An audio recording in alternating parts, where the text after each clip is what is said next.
जय हिंद मेरे दोस्तों। राहुल क्लास में आपका स्वागत। मैं राहुल कुमार। मैं आपको हिंदी का एक चैप्टर वर्णमाला जो कि पढ़ाऊंगा। तो सबसे पहले हम देखते हैं वर्णमाला है क्या चीज बच्चों। वर्णमाला, वर्ण धन माला यानी वर्णों की माला। क्या बच्चों? वर्णों की माला। वर्ण को दूसरी भाषा में बोलते हैं इसे ध्वनि। क्या बोलते हैं बच्चों? ध्वनि बोलते हैं। इसकी डेफिनेशन होगी हमारी कि वर्णों के व्यवस्थित समूह को हम वर्णमाला कहते हैं। वर्णों के व्यवस्थित समूह को वर्णमाला कहते हैं। डेफिनेशन होगी हमारी वर्णों के व्यवस्थित समूह को वर्णमाला कहते हैं। ठीक बच्चों, इसके बाद थोड़ा आपको आगे थोड़ी नॉलेज होनी चाहिए। आगे है कि भाषा की सार्थक इकाई क्या है। भाषा की सार्थक इकाई जो कि आपके ईपी प्लस 2010 में पूछा गया था। भाषा की सार्थक इकाई क्या बच्चों? वाक्य है, जो कि आपके यूपी पुलिस में पूछा गया था 2010 में। तो आपको इसकी भी जानकारी होनी चाहिए। आपको भाषा की सार्थक इकाई वाक्य है। और दोस्तों, वाक्य से छोटी हमारी उपवाक्य होती है, और उपवाक्य से छोटी इकाई हमारी पदबंध होती है, और पदबंध से छोटी हमारी पद होती है, और पद से छोटी दोस्तों हमारी शब्द होता है, और शब्द से छोटा हमारा अक्षर होता है, और अक्षर से छोटा हमारा वर्ण होता है। और वर्ण को ही हम ध्वनि कहते हैं। क्या कहते हैं बच्चों? वर्ण को ही हम ध्वनि कहते हैं। यहाँ तक किसी को समझ में नहीं आया हो? ठीक है बच्चों, जैसे अब अगला हमारा एक एग्जाम्पल रहा, जैसे राम। अब मैं आपको पूछूं राम ये है क्या चीज बच्चों? तो आप बताएंगे कि सर आप ये शब्द है। क्या एक शब्द है? राम एक शब्द है। मैं आपको पूछूं कि दोस्तों इसमें कितने अक्षर हैं और कितने वर्ण हैं, तो आप क्या कह सकते हैं? सर इसमें 2 अक्षर हैं और 4 वर्ण हैं। क्या है? 2 अक्षर हैं जो कि रा धन मा बराबर राम ही तो बनता है ना। तो क्या हुआ हमारा? 2 अक्षर हो जाएंगे।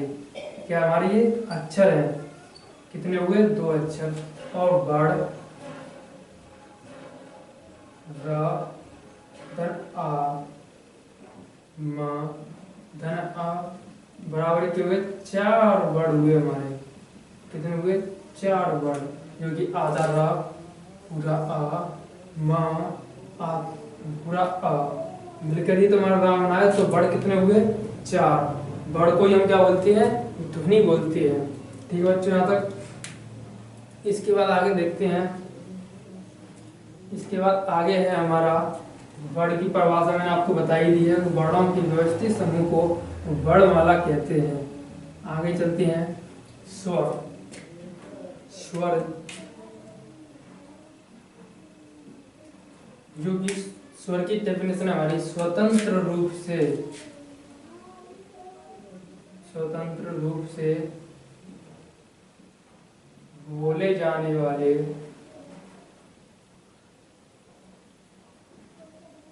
वर्ण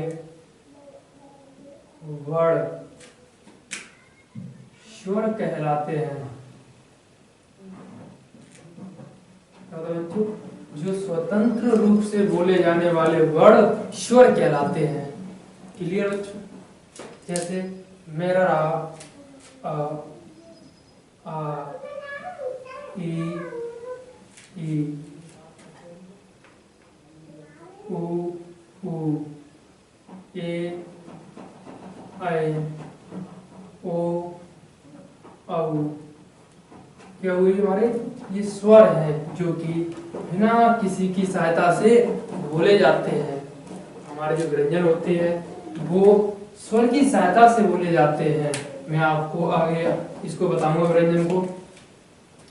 तो इसके बाद हम देखते हैं दोस्तों कि जो हिंदी उच्चारण की दृष्टि से या हिंदी उच्चारण के आधार पर हमारे वर्णों की संख्या कितनी है। आपने अब तक पढ़ा होगा कि कहीं 40 वर्ण पढ़े होंगे, कहीं आपने 52 पढ़े होंगे, कहीं आपने 45 पढ़े होंगे। तो मैं आपको यह बताऊंगा कि हिंदी उच्चारण की दृष्टि से हमारे 45 वर्ण हैं और कामता प्रसाद गुरु के हिसाब से हमारे 46 वर्ण हैं और लेखन के आधार पर हमारे 52 वर्ण हैं। सबसे पहले देखते हैं कामता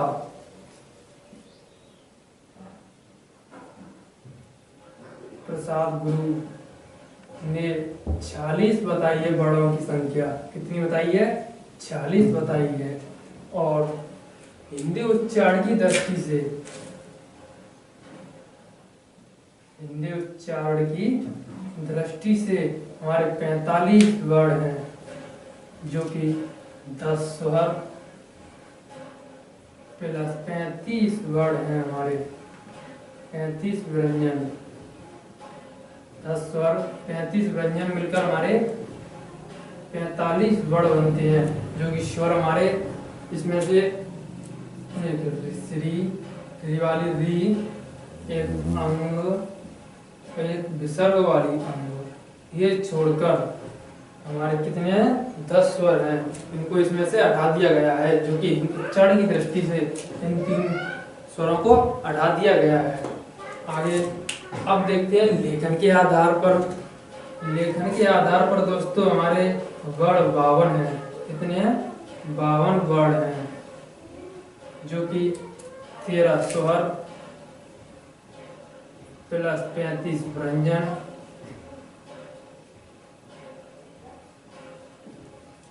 प्लस 4 संयुक्त व्यंजन है बच्चों। कितने संयुक्त व्यंजन है? क्या 13 स्वर। अब लेखन के आधार पर तो 13 स्वर है बच्चों। 3 कौन से बढ़ जाते हैं हमारे? एक श्री अंग, एक विसर्ग वाली अंग, ये 3 जुड़कर हमारे 13 स्वर हो जाती हैं। ठीक, यहाँ तक किसी को प्रॉब्लम? नोट करते जाना साथ ही साथ आप। आगे चलते हैं।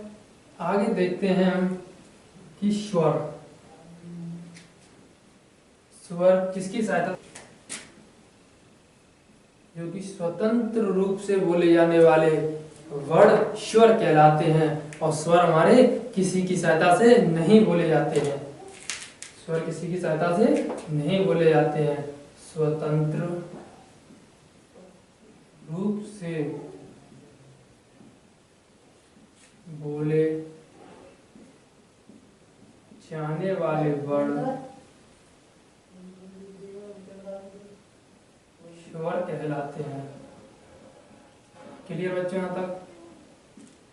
यानी स्वतंत्र रूप से बोले जाने वाले वर्ण स्वर कहलाते हैं। ये स्वर हमारे किसी की सहायता नहीं लेते हैं। जो हमारे व्यंजन हैं वह स्वर की सहायता से बोले जाते हैं, जो कि मैं आपको आगे पढ़ाऊंगा। अब देखते हैं स्वरों की कुल संख्या कितनी है बच्चों। तो आप इसमें कंफ्यूज रहते होंगे कि सर हमने हर तरह की वीडियो देखी है, पढ़ा है, हर तरह की किताबों में देखा है कि कहीं 13 है, कहीं 11 है, कहीं 10 है स्वरों की संख्या। तो बच्चों आपको घबराने की जरूरत नहीं है, मैं आपको सारी प्रॉब्लम दूर कर दूंगा। तो सबसे पहले हम देखते हैं बच्चों कि स्वरों की कुल संख्या पूछी जाए आपको, तो आपको कितने बतानी है? 13 बतानी है। आपको पूछी जाए कि स्वरों की कुल संख्या कितनी है? 13 है। आपको पूछा जाए कि उच्चारण की दृष्टि से, यानी उच्चारण की दृष्टि से पूछा जाए तो हमारे स्वरों की संख्या 10 स्वर है। कितने हैं?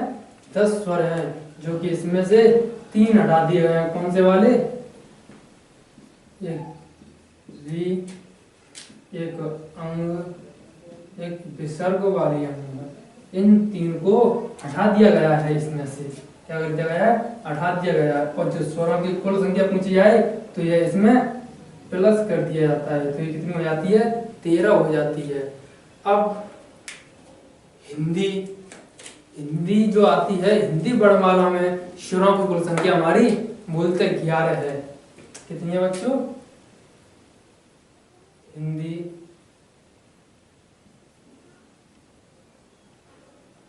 वर्णमाला में जो स्वरों की संख्या है वो कितनी है? 11 है। कितनी है बच्चों? 11 है। हिंदी वर्णमाला में स्वरों की संख्या हमारी 11 है। इसके बाद आगे रहता है हमारा मात्रा या उच्चारण काल के आधार पर कितने भेद हैं? कितने बच्चों? 3 भेद हैं। नंबर 1 मात्रा उच्चारण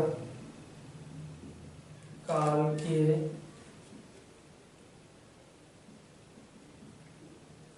आधार पर कितने भेद हैं बच्चों? 3 भेद हैं। कौन कौन से हैं बच्चों? एक ह्रस्व स्वर, एक दीर्घ स्वर, एक रहा हमारा प्लुप्त स्वर। क्या बच्चों? प्लुप्त स्वर। तो सबसे पहले हम देखते हैं अपने एक ह्रस्व स्वर को। ह्रस्व स्वर है जिनके उच्चारण करते समय हमें कम समय लगता है, उसे हम क्या कहते हैं? ह्रस्व स्वर कहते हैं। क्या होता है? जिनको ह्रस्व स्वर उच्चारण करते समय कम समय लगे उसे हम क्या बोलते हैं? ह्रस्व स्वर बोलते हैं। जैसे हमारा रहा अ, ई, उ। जैसे अ, ई, उ क्या हुए? हमारे ह्रस्व स्वर हुए। ठीक है बच्चों। अब रहा हमारा दीर्घ स्वर। दीर्घ जिनका उच्चारण करते समय हमें अधिक समय लगता है उसे हम क्या बोलते हैं? दीर्घ स्वर बोलते हैं। जैसे जिसका अधिक समय लगता है उसे हम क्या बोलते हैं? दीर्घ स्वर बोलते हैं। जैसे आ, ई, उ, ए, ऐ, ओ और औ। ये क्या हुए? हमारे दीर्घ स्वर हुए जो कि इसमें कहने पर में अधिक समय लगता है। जैसे आ, ई, उ, ए, ऐ, ओ और औ क्या हुए? दीर्घ स्वर हुए। अब रहा हमारा प्लुप्त स्वर। क्या बच्चों? प्लुप्त स्वर जो हमें इनका उच्चारण करते समय में दीर्घ स्वर से भी अधिक समय लगे तो उसे हम क्या कहते हैं? प्लुप्त स्वर कहते हैं। जो कि प्लुप्त स्वर इनका उच्चारण करते समय में दीर्घ स्वर से भी अधिक समय लगता है तो उसे हम क्या कहते हैं? प्लुप्त स्वर कहते हैं।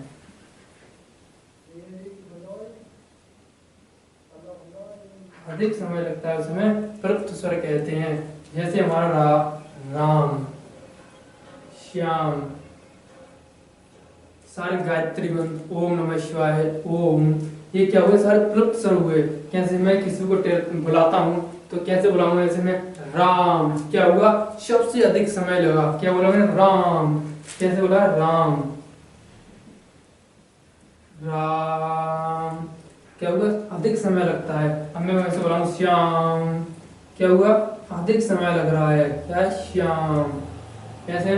ओम, क्या होता है? जो किसी का उच्चारण करते समय में अधिक समय लगे यानी दीर्घ स्वर से भी अधिक समय लगता है उसे हम प्लुप्त स्वर कहते हैं। ठीक बच्चों, यहाँ तक। अब आता है हमारा जीव के प्रयोग के आधार पर। इन्हें अभी 3 भागों में बांटा गया है। कितने भागों में बांटा गया बच्चों? 3 भागों में बांटा गया है। जो कि जीव के प्रयोग के आधार पर 3 भागों में बांटा गया है। ठीक बच्चों। पहला रहा हमारा अग्रस्वर, दूसरा है हमारा मध्य स्वर, तीसरा है बच्चों हमारा पश्च स्वर। क्या है? जीव के प्रयोग के आधार पर हमारे 3 भागों में बांटा गया है। ठीक है बच्चों। पहला है अग्र स्वर, दूसरा है पश्च स्वर, दूसरा है मध्य स्वर, तीसरा है पश्य स्वर। सबसे पहले हम देखते हैं अग्र स्वर, जिनके स्वरों के उच्चारण में जीव का अग्रभाग काम करता है उसे हम क्या कहते हैं, अग्र स्वर, यानी आगे वाली जीव काम करती है उसे हम अग्र स्वर कहते हैं। जैसे मैं इसकी परिभाषा लिखता हूं,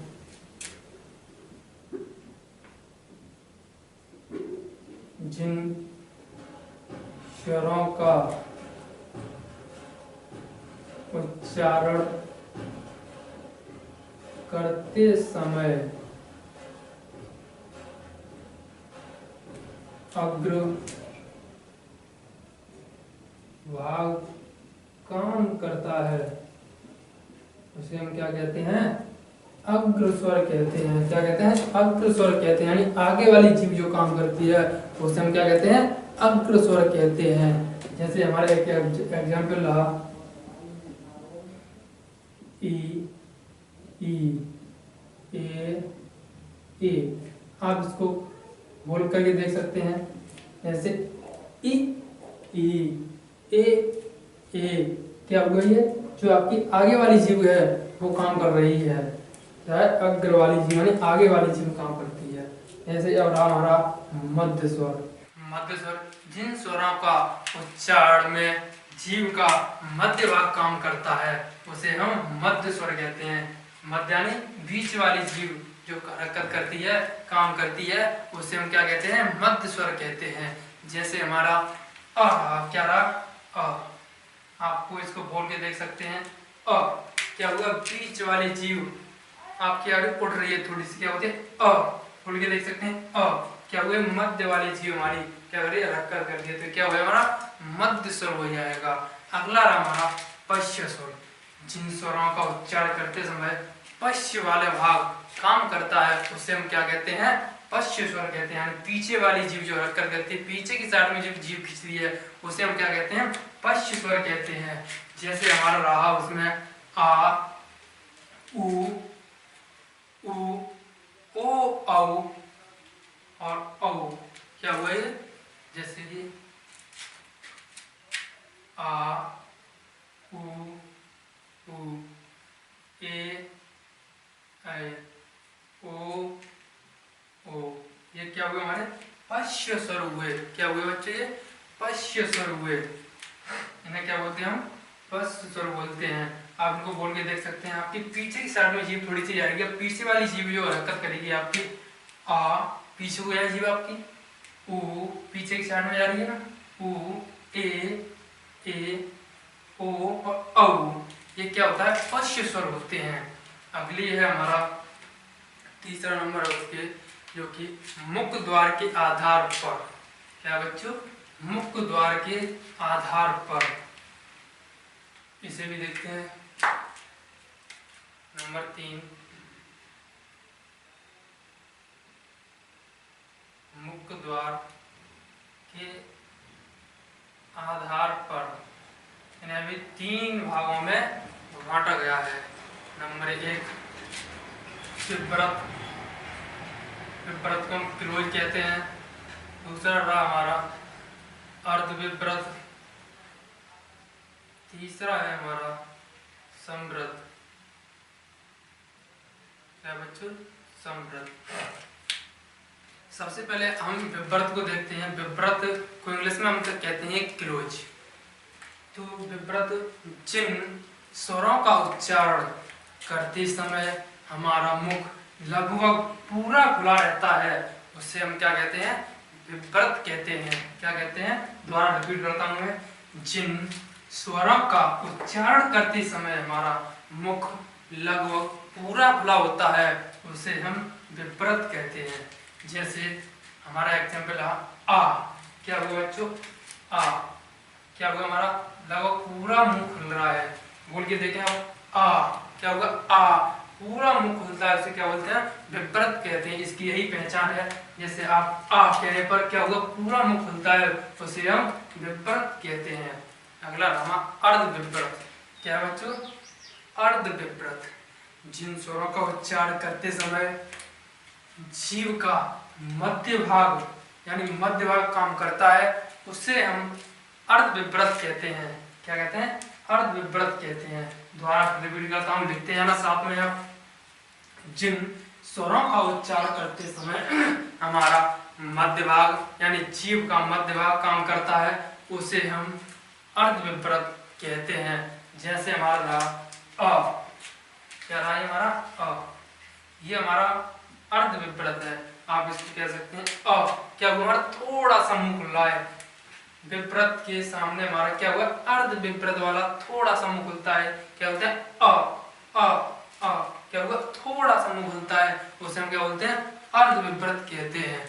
अगला रहा हमारा समव्रत। क्या हुआ, समव्रत। इसको पहचान है हमारी, जिन स्वरों का उच्चारण करते समय हमारा मुख लगभग बंद रहता है, उसे हम क्या कहते हैं, समव्रत कहते हैं। जैसे द्वारा आप साथ में लिखते जाएं, जिन स्वरों का उच्चारण करते समय हमारा मुख लगभग बंद रहता है, यानी बंद थोड़ा सा बंद रहता है, उसे हम क्या बोलते हैं, समव्रत कहते हैं। जैसे ई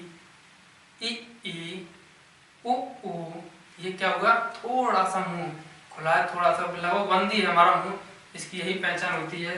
जैसे हमारा ई उ क्या हुआ बच्चों, यही हमारे समव्रत है।